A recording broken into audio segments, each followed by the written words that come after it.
안녕하세요. 오늘도 사연 살롱을 찾아주셔서 감사합니다. 남자친구와 결혼을 앞두고 저희 집안과는 결혼시킬 수 없다는 예비 시어머니 때문에 파혼하게 된 30대 초반 여자입니다. 서로 수준에 맞는 사람이랑 결혼해야 잘 산다는 말이 있듯이 사랑하지만 각자의 조건 때문에 파혼하게 되는 경우들을 보곤 했어요. 그게 제 일이 될 거라고는 생각지도 못했지만요.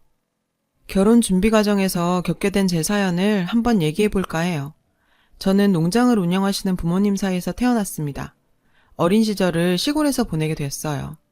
어린이집이나 유치원이 아닌 논밭에서 일하시는 아줌마 아저씨들과 노는 저를 보는 부모님들의 마음은 편치 않으셨죠. 제가 중학교 갈 나이가 되자 서울에 있는 할머니 댁으로 저를 보내셨어요. 교육을 위해서 어쩔 수 없는 선택이었지만 어린 저에게는 부모님과 떨어져 산다는 게 두렵기도 했어요. 한편으론 시골에서 늘 혼자 놀던 저에게 새로운 세상이 펼쳐질 거라는 기대도 있었어요.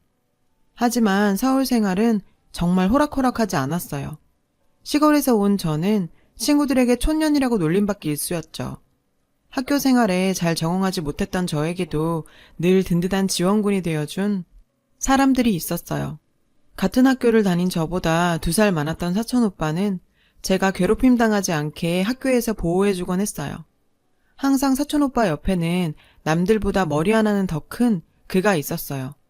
오빠의 절친한 친구이던 그는 공부면 공부, 운동이면 운동 다 잘하는 그야말로 완벽한 사람이었고 제 첫사랑이기도 했었죠. 그와 마주치려고 일부러 사촌 오빠 옆에 딱 붙어 지내며 그렇게 설레는 중학교 시절을 보냈어요. 그리고 졸업식 날 제 마음을 담은 편지도 전달했는데 안타깝게도 사촌 오빠와 그가 다른 고등학교로 가게 되면서 그게 저와 그의 마지막이 되었어요. 그렇게 시간이 흘러 저도 어느덧 서울 생활 12년 차에 대학 졸업반이 되었어요. 오랜만에 사촌 오빠와의 약속 장소에서 그를 다시 보게 되었죠. 사촌 오빠 옆에 앉아서 얘기를 나누던 그를 저는 한눈에 알아볼 수 있었어요. 왔어? 너 혁진이 알지? 중학교 때 나랑 같이 다니던 절친. 너 수정이 맞지? 야, 언제 이렇게 컸어? 정말 이제 아가씨네, 아가씨. 진짜 길에서 마주쳐도 못 알아보겠다. 여전히 남들보다 머리 하나는 더 큰 그가 아직까지 내 이름을 기억해주는 모습에 순간 정신이 아찔해질 정도였어요. 안녕하세요. 오랜만이에요. 혁진 오빠, 잘 지내셨죠? 10여 년 만에 첫사랑과의 재회 이후 저와 그는 급격히 가까워지게 됐어요. 그는 명문대를 졸업해 S사를 다니고 있더라고요. 쉬는 날이면 저를 데리고 맛집 투어를 시켜줬고 어린 시절 좋아했던 오빠와의 데이트는 정말 꿈만 같기만 했습니다. 하지만 만남은 짧고 이별은 길다고 했나요? 어느 날 엄마에게 걸려온 한 통의 전화는 정말 청천벽력 같은 소식이었죠. 얼마 전 병원에서 종합검진을 받은 아빠가 폐암 사기라는 소식이었어요. 이미 온몸으로 전이 돼서 수술조차 불가능한 상태였던 거예요. 정말 일주일간은 눈물이 마르는 날이 없었어요. 어디 가서든 여장부 소리 듣던 엄마조차 이 상황은 버티기 힘들어 보였어요. 무엇보다 가장 힘든 건 아빠 본인이었는데 평생을 밤이며 낮이며 농장만 생각했는데 정작 본인 몸은 돌보지 못했다며 안타까워하셨어요. 몸은 몸대로 마음은 마음대로 약해지신 아빠는 얼마 버티지 못하셨습니다. 엄마를 잘 부탁한다는 말만 남기시고 하늘나라로 가셨어요. 아빠의 마지막 한마디는 제 인생을 완전히 바뀌게 만들었습니다. 아빠의 장례식 직후 저는 서울 생활을 정리하고 고향으로 내려왔고 혼자 계신 엄마에게 농장일을 배우기 시작했어요. 엄마는 제가 농장일 하는 걸 반대하셨지만 제 의지는 확고했죠. 그 후 2년간 어떤 누구와도 연락하지도 않고 농장일 배우는 데 집중했어요. 그 결과 아빠의 발끝에도 못 따라가겠지만 역시 임박사 딸답다는 소리를 들을 정도였어요. 농장일도 갈수록 자동화되고 있고 예전처럼 무조건적인 노동만이 필요한 일도 아니었기에 여자인 저도 충분히 할 수 있는 일이었습니다. 일하시는 아저씨들이 입 모아 말하시길 이 모든 건 아빠가 만들어 놓은 시스템이라며 임박사 덕분에 농사짓기 편해졌다고 해요. 정작 딸인 저는 지금까지 아빠가 어떤 삶을 사셨는지 몰랐다는 사실에 부끄럽기가 그지 없었네요. 2년이란 시간이 저희의 상처를 보듬어주기에 충분하진 않았지만 나름 자신의 자리를 찾아가고 있었어요. 엄마도 예전의 여장부 모습을 되찾아갔고 저도 화장품보다는 밀짚 모자가 더 익숙한 농촌 아가씨가 되어갈 때쯤 끊겼을 거라고 생각했던 그와의 인연은 다시 이어지게 되었습니다. 여보세요? 수정이니? 나 혁진 오빠야.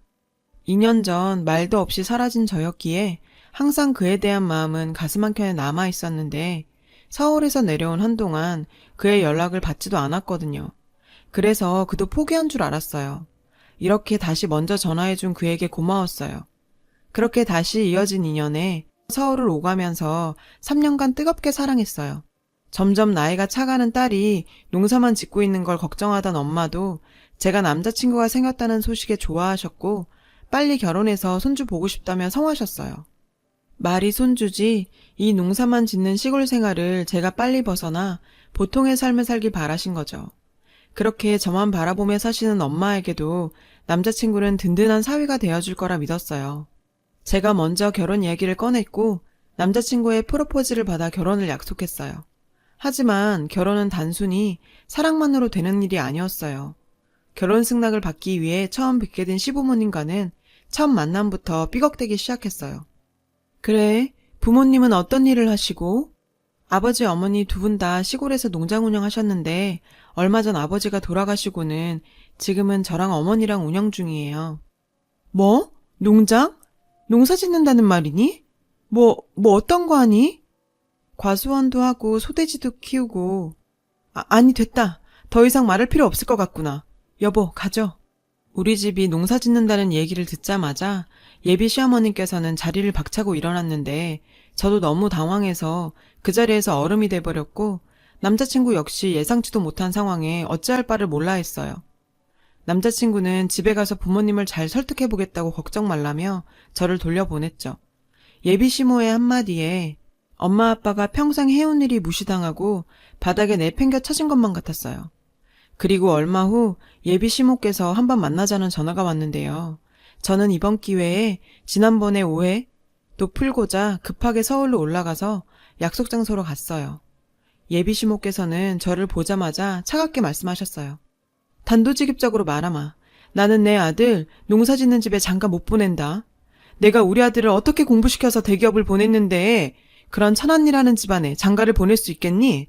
우리 아들이 너무 순진해서 아직 세상 물정을 몰라. 천안일?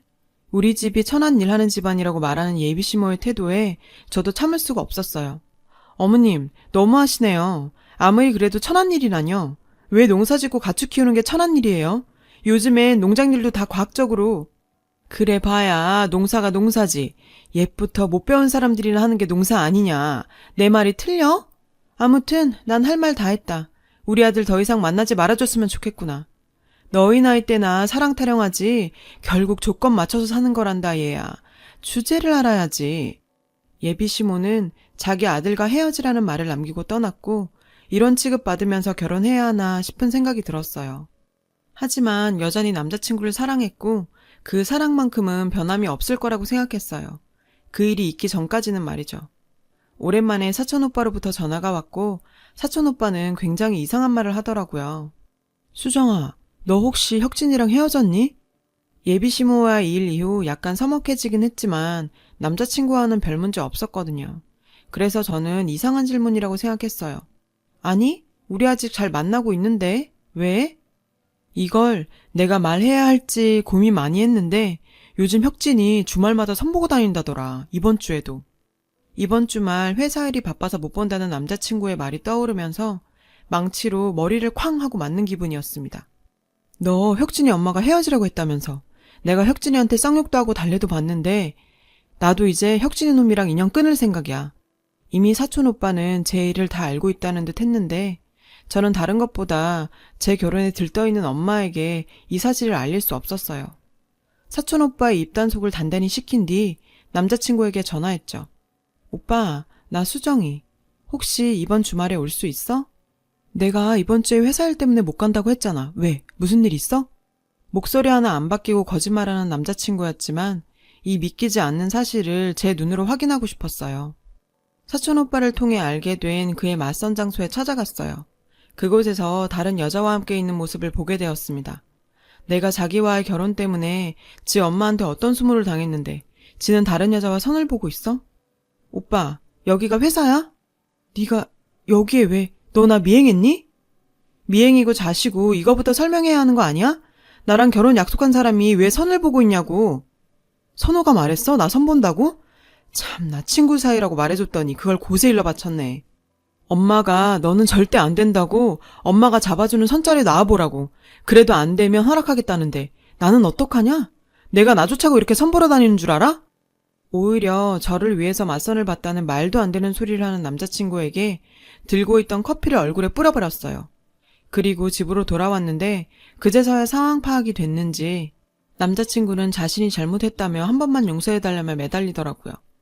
이미 제 마음의 문은 그에게 닫혀버렸었죠. 중학교 때 시작한 짝사랑부터 3년간의 연애가 이렇게 끝나는구나 생각하니 가슴이 찢어질 것 같았어요. 하나 있는 외동딸 결혼한다고 마을 잔치까지 여시겠다고 준비하는 엄마에게 어떻게 이야기해야 할지 고민이 깊어갔어요. 그 생각과 함께 이별의 아픔에 농장일만으로 시간을 보내고 있었습니다. 어느 날 예비 시모가 왔다는 얘기를 듣고 농장 사무실로 뛰어갔는데요. 아니 왜 저 사람이 여길? 농장 사무실에는 엄마와 그 여자가 앉아 있었죠. 말하지 않으면 자식은 엄마의 마음을 몰라줘도 부모는 자식의 마음을 안다고 했나요? 제가 남자친구와의 이별을 말하지도 않았음에도 불구하고 무슨 일이 있다고 생각한 엄마는 사촌 오빠를 닥달해서 결국 자초지종을 전해 들었던 거죠. 그 말을 듣고 저희가 헤어진 것도 모른 채 예비 시모를 농장으로 초대한 것이었어요.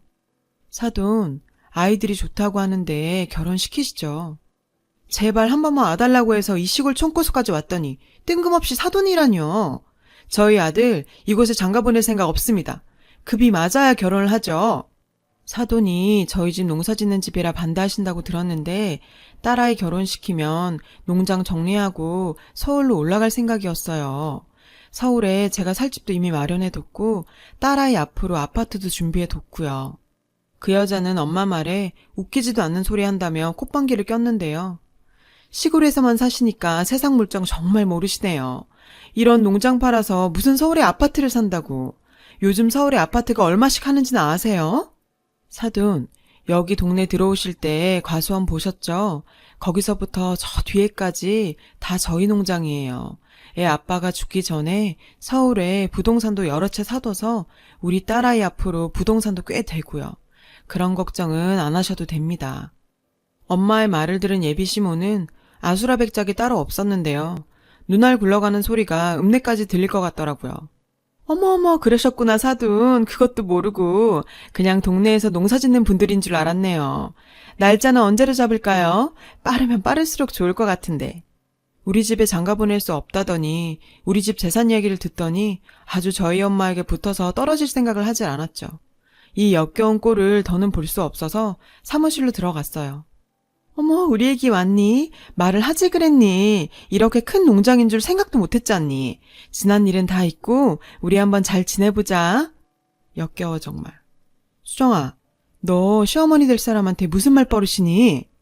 엄마, 나 이 결혼 안 해. 나 이미 그 인간이랑 헤어졌어. 미안해, 미리 말 못하고 이런 꼴 보여서. 애기야, 무슨 얘기니? 우리 아들은 아직 너 많이 좋아해. 너희 3년이나 사귀었다면서 다시 잘 시작해보면 조건에 맞춰서 결혼해야 하는 거라며 자기 아들과 헤어지라던 인간이 지금 와서 잘 시작해봐? 조건 맞춰서 사는 거라면서요. 주제에 맞게 행동하라면서요. 이제 와서 보니 좀 아까우세요? 꼴랑 30평짜리 아파트 전세 살면서 아들 대기업 보냈다고 그렇게 급을 찼더니 우리 집안에 비해 당신 집안 급이 너무 떨어져서 결혼 못하겠네요. 누구는 이런 말 못해서 안 하고 사는 줄 아나. 농사가 천한 일이라고? 옛부터 못 배운 사람들이 하는 일이 농사라고 하지 않았나? 아주머니 무슨 대학 나오셨어요? 아, 대학은 나오셨나? 우리 아빠 S대 농대 나왔어요. 당신처럼 그렇게 편견 가지고 사니 그따위밖에 못 사는 거예요. 알겠어요? 본인이 급 떨어진다는 소리를 듣고도 제가 가진 재산이 아쉬웠는지 그 여자는 모두 자기 잘못이라며 자기 아들은 잘못이 없다며 용서해달라고 사정하는 그 모습을 보니 참 한심하게 그지없더라고요. 어릴 때부터 배우는 교훈인 사람 겉모습만 보고 편견 가지지 말라. 혹은 직업에는 귀천이 없다는 말을 왜 이리도 지키기가 어려운 것인지. 엄마는 이번 일을 계기로 이제 살면 얼마나 더 살겠느냐며 농장을 정리하고 계십니다. 평생 아빠와 농장에서 일생을 바친다고 가보지 못한 크루즈 여행도 가고 유럽 일주도 돌면서 남은 여생을 즐기고 계세요. 저는 그런 엄마를 보면 행복합니다. 엄마가 행복하니 저도 행복한 걸. 제가 행복하면 엄마는 더 행복하시겠죠? 제가 한 사랑 때문에 엄마한테 상처 준 걸 생각하면 미안한 마음 뿐이에요. 엄마를 위해서라도 제 행복을 찾아 즐겁게 열심히 살아봐야겠습니다. 긴 사연 들어주셔서 고맙습니다. 여러분, 사연 댓글에 응원과 현명한 조언 부탁드려요. 좋아요와 구독은 저에게 큰 힘이 됩니다. 오늘도 좋은 일 가득하세요.